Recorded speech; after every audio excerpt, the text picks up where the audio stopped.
it's just peachy.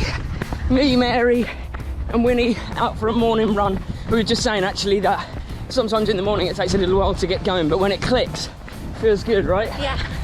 Over the last few weeks on the channel, what I've been trying to do is empty my brain of things that maybe I've touched on in the past but can get you into a long-term relationship with running. Things like the theory behind running, what you've got to think about when you go out. I gave you last week some technique tips, how to spot flaws, how to fix them, and some drills you can use. And this week what I thought I'd do is just more like a compilation of all the other things I can think of around running that will help you get running, if that makes sense. I don't know if it does, but by the end of the video it will.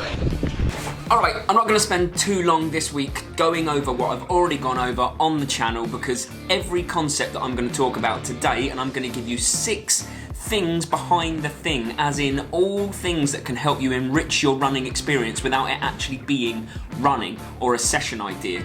But all of the things that I'm speaking about now have already been talked about in more detail on the channel.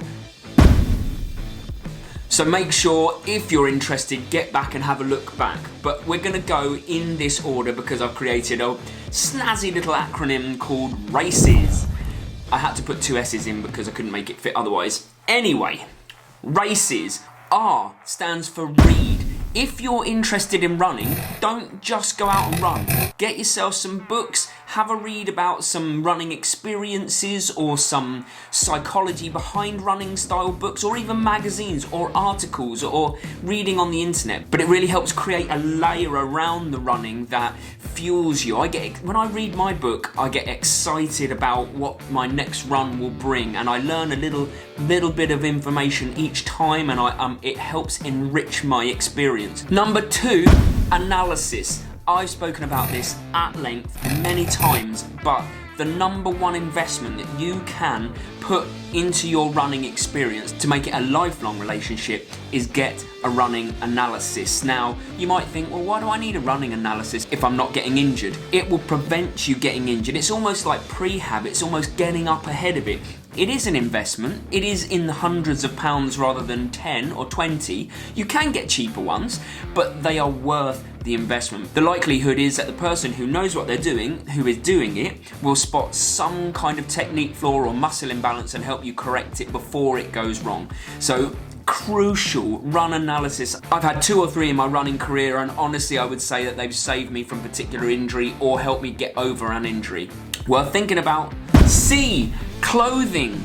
Buy yourself some nice clothes. I know that might sound weird, but buying nice clothes almost psychologically ties you to going out running. It makes you want to, and it makes you feel like you have to in the early days because you've bought some nice stuff. So invest in some good shoes or invest in some good running clothes, and it will get you out the door a lot easier.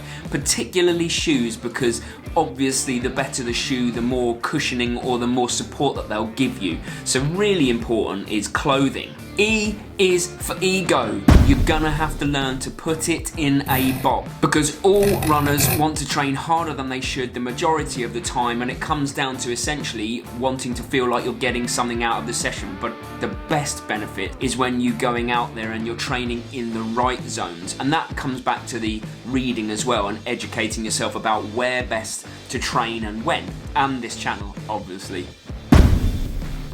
So ego is a really important one. You're going to have to learn to put it in a box and save the racing speed for racing. The first S in races is strength and conditioning. Without that, you will fall apart. I don't mean that literally, but it will really help your muscles deal with the rigor that you put them through when you train. It makes your muscles stronger, more flexible, more able to deal with the punishment that running puts them through. And it does, let's be honest. Lots of pounding the pavement or pounding the dirt, doesn't matter what. You're putting your feet down a lot of times. Your muscles need to be able to deal with that. And the second S is for stretching.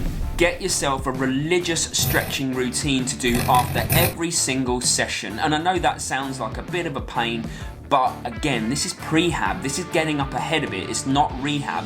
The more you stretch, for me, I really credit stretching with preventing a lot of injuries that could have happened. And I know some people that don't stretch and they get away with it, and that's fine. And that's up to you. But my advice is to get a good stretching routine, like one, I have one on the channel, it's quite old, maybe I'll update it soon, but get a good stretching routine and that will really help you after every single session.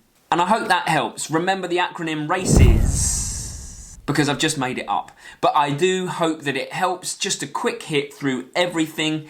Now get yourself out there and actually get running. Oh, and if you've got any of your own ideas, then drop them in the comments. Always looking to add to the knowledge base, and we're trying to get everyone to help everyone. So there's always conversations going on in the comments. I see some nice people helping other people out. So I will see you Thursday for the live coaches Q&A this week.